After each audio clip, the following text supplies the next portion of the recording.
은혜 받으신 하나님 말씀은 느헤미야 10장 32절에서 34절까지의 말씀을 오늘 함께 보겠습니다. 구약성경 느헤미야 10장 32절에서 34절입니다. 제가 지금 구약성경 742면에 기록되어 있습니다. 구약성경 느헤미야 10장 32절에서 34절까지의 말씀을 우리 함께 읽도록 하겠습니다. 우리가 또 스스로 규례를 정하기를 해마다 각기 세겔의 3분의 1을 수납하여 하나님의 전을 위하여 쓰게 하되 곧 진설병과 항상 드리는 소제와 항상 드리는 번제와 안식일과 초하루와 정한 절기에 쓸 것과 성물과 이스라엘을 위하는 속죄제와 우리 하나님의 전의 모든 일을 위하여 쓰게 하였고 또 우리 제사장들과 레위 사람들과 백성들이 제비 뽑아 각기 종족대로 해마다 정한 기한에 나무를 우리 하나님의 전에 들여서 율법에 기록한 대로 우리 하나님 여호와의 단에 사르게 하였고. 아멘. 하나님께서 이스라엘 백성을 당신의 백성으로 삼으시고 하나님 앞에 나와서 하나님의 백성으로 살 수 있는 길을 제시해 주셨습니다. 말씀으로 제시해 주셨는데 그 중에 이제 가장 귀한 것이 제사죠. 하나님 앞에 나아가는 길, 우리의 죄를 하나님 앞에서 해결받는 길은 구약에서는 유일하게도 제사의 의식이었습니다. 제사를 통해서 하나님 앞에 나가야 되는데요. 어디서 시작했습니까? 성막에서 시작했습니다. 성막에서 시작하다가 성전 시대에는 성전 제사를 통해서 하나님 앞에 백성들이 이렇게 나오게 되었습니다. 신약 시대에는 그 희생의 제물이 되어주신 그리스도를 믿는 믿음으로 우리가 하나님께 예배하는데 구약에는 그랬습니다. 이제 바벨론 포로기 이후에 1차로 스룹바벨과 예수아가 이렇게 예루살렘에 도착하자마자 제일 먼저 또 그들이 한 일이 있습니다. 하나님 앞에 제사 드리는 일이었습니다. 여러분, 자기가 수십 년 동안 살았던 땅, 그 땅에 발붙이고 살다가 어쨌든 강제 이민 생활을 한 거죠.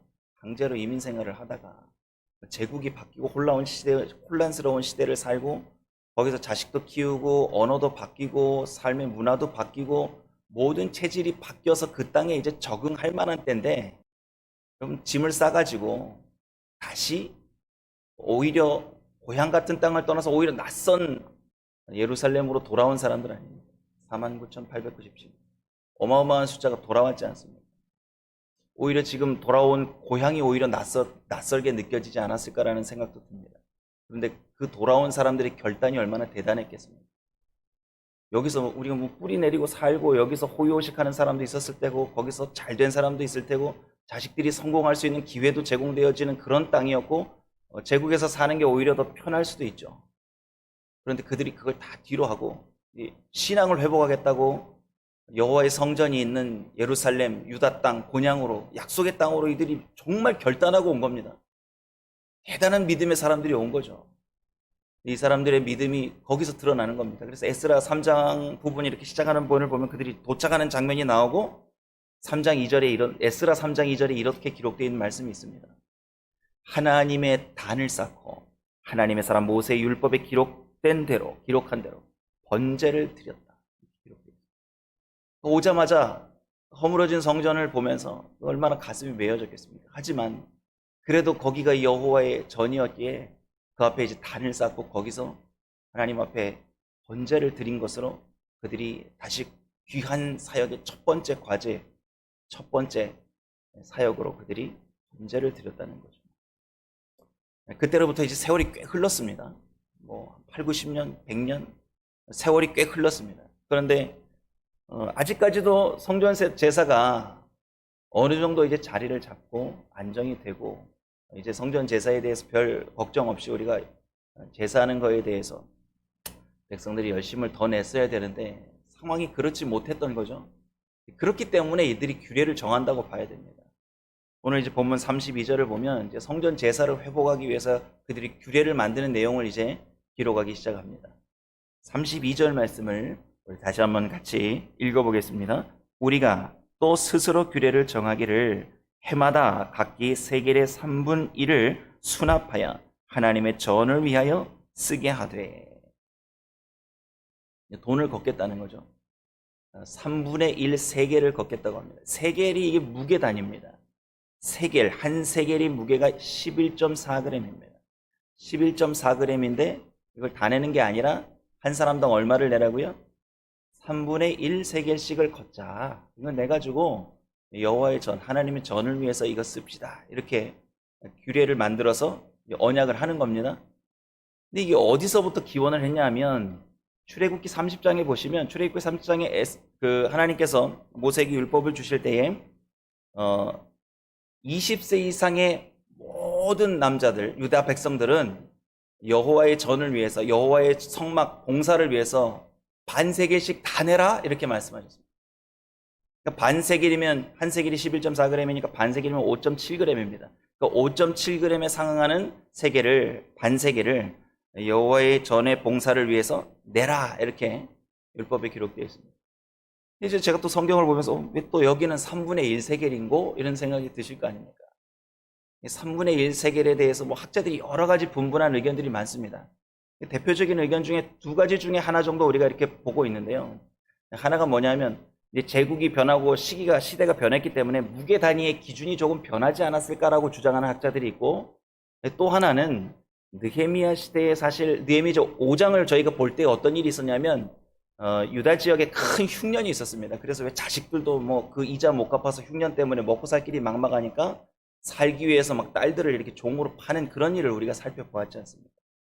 그러니까 경제적으로 그렇게 흉년이 들어서 어렵고요. 또 하나는 이제 이렇게 아무리 어려워도요, 페르시아 제국에다가 세금은 꼬박꼬박 또 내야 됐습니다.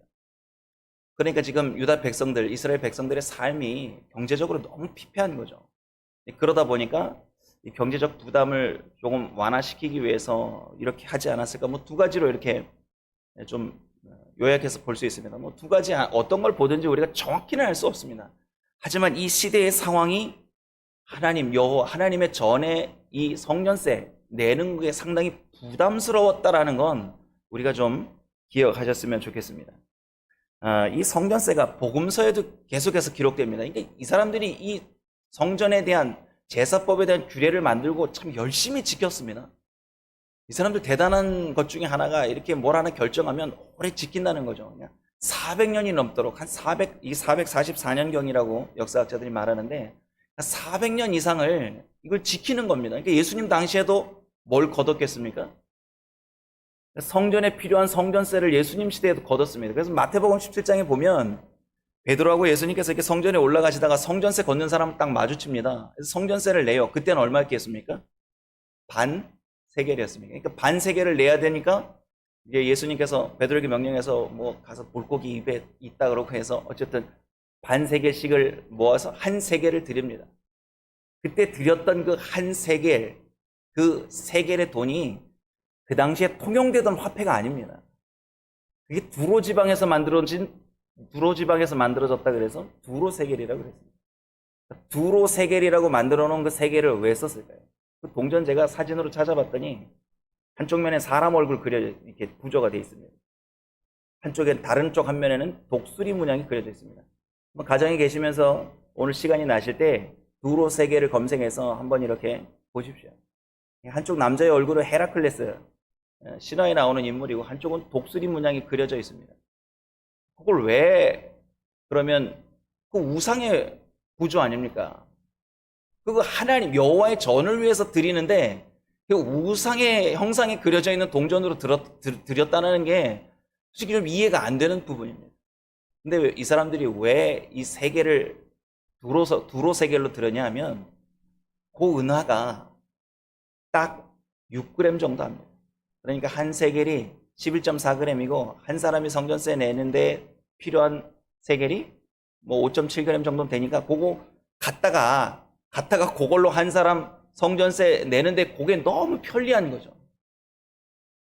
그러면 원래 하나님께서 이 여호와의 봉사를 위해서, 회막 봉사를 위해서 모든 이스라엘 남자들은 1년에 반세겔씩 내라고 하셨던 그 목적과 이유가 뭐냐면 너희 이거 반세겔 내는 거 요거 속전이다. 이거 너희의 목숨값이다. 이렇게 하시고 이게 정해주신 법입니다. 그러면 그 안에 담겨 있는 하나님의 정신, 하나님이 원하시는 뜻이 있다라는 거 이스라엘 백성들이 알아야 되겠죠. 단순히 지금 예수님 시대에 이 세계를 어떻게 변질되냐면 편리성을 위해 변질되는 거예요. 그러니까 이게 내기에 적합한 동전이었기 때문에 이게 어디서 만들어졌는지 여기에 무슨 우상이 새겨져 있는지 그 아무 소용없이 그냥 이게 편한 대로 만들어서 낸 거죠. 정말 하나님께서 원하시는 그 마음과 정신을 담았다면 이들이 성전세를 위한 동전을 만들어야 되지 않나 싶습니다. 왜냐하면 그들이 이렇게 율법을 열심히 지키겠다고 결단을 했으면 왜 형식은 중요하게 생각하면서 왜 그 내용은 다 저버리고 이렇게 자기들의 편의를 위해서 이상한 동전을 성전세로 거뒀는지 이해할 수 없는 부분이 하나고, 또 하나는 이게 예수님께서 이 두로 세겔의 문제를 격분해서 다스리시는 장면이 하나 등장합니다. 이게 뭐지? 요한복음에 읽어보시면 요한복음은 이제 성전 정화 사건이 앞부분에 나타나는데요. 요한복음 2장에 보면 예수님께서 성전에 가셔서 하셨던 일이 있습니다. 그게 무슨 일이죠? 거기 이제 디아스포라 되었던 흩어졌던 유대인들이 절기가 되면 올라와가지고 성전에 와서 제사를 드려야 되니까 뭐를 사야 돼요? 그 자기가 살던 지방부터 뭘 끌고 와서 거기서 하기가 힘드니까 또 편리성을 가지기 위해서 성전에 올라와서 희생제물, 뭐 소나 뭐 양이나 염소를, 양이나 비둘기를 거기서 파는 사람들이 있었다라는 거죠. 또 하나 그 옆에서 꼭 자리를 지키고 있었던 사람들이 누구냐 하면 요 세계를 바꾸어주는 환전하는 사람들이 있었습니다. 그래서 요한복음 2장 13절 이하에 보면 이런 내용이 기록되어 있습니다. 성전 안에서 소와 양과 비둘기 파는 사람들과 돈 바꾸는 사람들의 앉은 것을 보시고, 예수님 보셨다는 거예요. 노끈으로 채찍을 만드사 양이나 소를 다 성전에서 내어 쫓으시고 돈 바꾸는 사람들의 돈을 쏟으시며 상을 엎으시고. 이거 참 예수님께서 격분하신 거라는 거 알겠죠? 이제 띠를 가지고 노끈을 가지고 채찍을 만드셔서 이제 막 치신 거죠. 어떻게 이럴 수가 있나 그러고 치신 거예요. 돈 바꾸는 환전하는 사람들 돈을 쏟아버리고 상을 막 엎어버리셨습니다. 예수님 성품에 이렇게 과격하게 이 사람들을 치리하셨다라는 거 가슴이 철렁한 내용이죠. 하지만 예수님께서 왜 그렇게 그러셨냐는 거예요. 왜 그 돈 바꿔주는 사람들의 돈을 쏟아버리고 상을 엎으셨겠습니까? 예수님께서 이런 말씀하셨어요. 내 아버지 집으로 장사하는 집 만들지 마. 그러면서 제자들이 거기서 이런 고백이 거기 기록되어 있습니다. 요한이 이 본문을 기록하면서 제자들이 시편 69편 9절 말씀을 기억했다라는 걸 이렇게 첨부합니다. 그 말씀이 뭐냐면 주의 전을 사모하는 열심히 나를 삼키리라 한 말씀을 제자들이 기억했다라는 말씀이 거기에 이어서 기록되어 있습니다. 인간의 열심을 가지고 성전을 위한다고 그들이 형식을 차린다고 돈을 걷기 위해서 열심을 냈지만 결국 하나님의 눈에는 예수님이 보셨던 그 성전세 수납하는 환전상들을 보셨을 때 이건 장사치밖에 안 됩니다. 왜 그렇게 예수님이 격분했는지 또 하나는 뭐냐면 거기서 수익이 창출된다라는 거죠. 환전 수수료라는 걸 챙기는 거죠. 그러니까 통용되는 돈이 아니니까 이 두로 세겔은 성전에만 성전세로 내는 거니까 이거 거기 가서 바꿔야 됩니다. 그러니까 통용되는 화폐를 가져가서 비싼 웃돈을 주고 그걸 바꿔서 성전세, 속전으로 그걸 내야 됐다라는 거죠. 근데 이거 짭짤한 수익을 가지고 또 배불리는 사람들이 있었죠. 누구겠습니까? 이 사람들이 돈 바꾸는 걸 허락을 받고 거기서 수익을 내려면 누구의 허락을 받아야겠습니까? 당시에 대제사장과 제사장 그룹이었던 사두개인들한테 결탁이 돼야 되는 거죠. 그러니까 다 이거 돈 나눠 먹기 한 겁니다. 그래서 예수님께서 말씀하시는 거예요. 이거 장사하는 집 만들지 마. 본래 궁극적으로 하나님께서 그곳에서 행해야 됐던 일들을 인간들은 뭘로 거기에서 욕망을 채웠냐면 돈으로 욕망을 채웠던 겁니다. 결국요, 이게 지금 예수님 오시기 전 한 400여 년 전 일인데 우리가 이 신앙의 개혁을 하겠다고 이들이 정말 처음에 이 마음 먹었던 32절의 말씀을 얼마나 이분들이 가슴을 조이면서 정말 사람들이 결단하겠다는 결의를 가지고 이렇게 규례를 만들었겠습니까? 만들지 않았겠습니까? 이거. 그런데요, 우리가 만들어 놓고 이거 지키겠다고 문자에 집중하지 말라고 제가 늘 말씀드립니다. 문자에 너무 집중하다 보면 형식에 빠지는 거죠. 그거 당연히 내야 되는 것처럼 생각하는 거죠. 그런데 정말 중요한 건 뭐겠습니까? 그 의미, 거기에 담긴 여호와 신앙의 정신이 거기 안에 들어 있어야죠. 마음을 드려야죠. 하나님이 원하시는 뜻을 담아서 드려야죠. 이게 편하니까 이걸로 드리자 이러고 이제 이게 변질된 겁니다. 그러니까 우리가 신앙을 다 바로잡고 말씀대로 살아야겠다라는 결단을 한번 뭐 이렇게 조약처럼 꾸며놓고 그거를 보고 문자적으로 지키겠다고 할 것이 아니라 우리가 매일매일 자기를 점검해야 되는 거죠. 개혁은, 신앙의 본질적인 개혁은 매일매일입니다. 매일 나를 돌아봐야 되는 거예요. 매일. 하루하루 내가 하나님 앞에 일상의 삶을 잘 살아드리기 위해서 자기를 말씀 앞에 성찰하고 살아야 변질되는 신앙을 막을 수 있어요. 다음 부분부터는 이제 성전세를 걷었으면 이걸 어디다가 쓰겠느냐라는 걸 이제 또 정합니다. 33절 말씀 보면 이제 이걸 어디다 쓰겠다라는 걸 이제 결정합니다. 33절 말씀을 다 같이 한번 보겠습니다. 곧 진설병과 항상 드리는 소제와 항상 드리는 번제와 안식일과 초하루와 정한 절기에 쓸 것과 성물과 이스라엘을 위하는 속죄제와 우리 하나님의 전의 모든 일을 위하여 쓰게 하였고, 많은 일들을 위해 썼습니다. 진설병이라는 거 아시다시피 지성소에 성막에 들어가면 성소가 있습니다. 성소 안에 들어가면 북쪽을 향해서 뭐가 딱 있냐면 진설병이 놓여 있습니다. 떡상입니다. 근데 이건 뭐 떡상 놓는 거에 뭐가 그렇게 필요해서 이렇게 돈을 거둘 정도인가 라고 생각하시는데요. 이거 사실 떡상이 12덩어리인 거 아시죠? 6덩어리에서 12덩어리를 이렇게 두 줄로 딱 가지런하게 쌓아 올리는데, 요게 한 덩어리가 얼마나 되냐 하면 10분지 2해봐라 그래서 요게 계산해 보면 지금의 도량형으로 계산하면 4.4리터 정도 됩니다. 빵 한 덩어리가요. 떡상에 올라간 한 덩어리. 12덩어리니까 50리터가 넘죠. 그러니까 25kg짜리 밀가루 2포 이상이 들어가는 겁니다. 매 안식일마다 그걸 갈아 놔야 됩니다. 그리고 제사장들이 나눠 먹거든요. 그걸 위해서 비용을 드리고, 오늘 보면 소제라는 내용 다 아시는 내용이죠. 이거 곡식 가루로 하나님께 제사 드리는 거, 번제, 희생의 제물을 통해서 제사 드리는 거. 이스라엘의 5대 제사, 여러분 다 기억하실 겁니다. 일일이 말씀드리지 않아도 다 아실 거예요. 이렇게 제사를 위해서, 성전 제사를 위해서 이 성전세, 속전을 쓰겠다. 여호와의 전을 위해 3분의 1 세계를 쓰겠다라고 규례를 만든 겁니다. 이스라엘 백성들이 이렇게 하나님께 제사를 드리는 의식을 회복하는 거 아닙니까? 이거 의식이죠. 이게 보면은 어떤 정신으로 드리겠다라는 그런 부연 설명이 없습니다. 우리가 드렸던 성전 제사의 의식을 회복하겠다라는 거죠. 그런데 그거 아십니까? 북이스라엘 남유다 망하기 전에 활동했던 이사야 선지자가 이스라엘 백성들이 드렸던 그 제사 의식 속에 담겨있는 그들의 형식주의가 얼마나 하나님의 마음을 아프게 드렸던지 하나님께서 이런 말씀하셨어요. 헛된 재물 내게 다시는 가져오지 마라. 이런 말씀하셨어요. 이사야서 1장 말씀 제가 읽어드리겠습니다. 이사야서 1장 13절에서 17절까지의 말씀인데 제가 한번 읽어드리겠습니다. 당시에 형식주의에 빠졌던 그 제사 의식이 어땠는가? 하나님께서 그 제사를 얼마나 가슴 아파하시는 마음으로 그 제사를 이렇게 이사야 선지자에게 해석해서 보여주셨는가? 제가 읽어드리겠습니다. 헛된 재물을 다시 가져오지 말라. 분향은 나의 가증이 여기는 바요. 월삭과 안식일과 대회로 모이는 이것도 그러하니 성회와 아울러 악을 행하는 것을 내가 견디지 못하겠노라. 내 마음이 너희의 월삭과 정한 절기를 싫어하나니 그것이 내게 무거운 짐이라. 내가 지기에 곤비하였느니라. 너희가 손을 펼 때에 내가 눈을 가리우고 너희가 많이 기도할지라도 내가 듣지 아니하리니 이는 너희의 손에 피가 가득함이니라.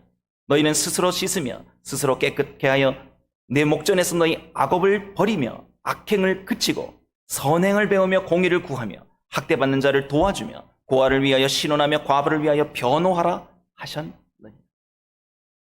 성전의 제사 의식은 이 사람들이 형식적으로 하는 거죠. 그거 뭐 의례해야 되는 거니까 와서 다 하는 겁니다. 예배 누구나 와서 드려야 되니까 주일날 와서 예배 드립니다. 수요일이니까 수요 예배 드리고 새벽이니까 새벽 예배 드려야지 이러고 형식에 빠져서 그거 뭐 드려야 되는 거기 때문에 드려야 되고 안 드리면 찝찝하고 사람들 눈치 보이고 안 드리면 믿음 없는 사람처럼 보이기 때문에 그걸 잘 지켜야 된다라는 그 형식주의에 빠져버렸을 때 하나님께서 그 제사 의식 거기에 대해서 그거 다시는 내 앞에 가져오. 헛된 것이다. 역겹다라는 표현을 쓰셨습니다. 이게 정말 안타까운 일이죠.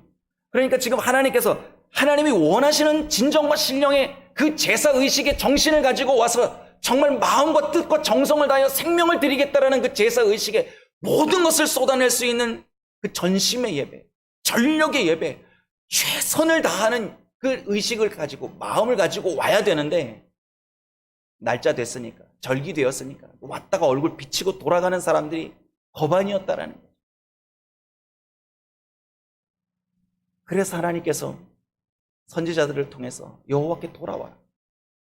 상한 마음, 그 찢어진 마음을 가지고 오라고 누누이 말씀하시거든요.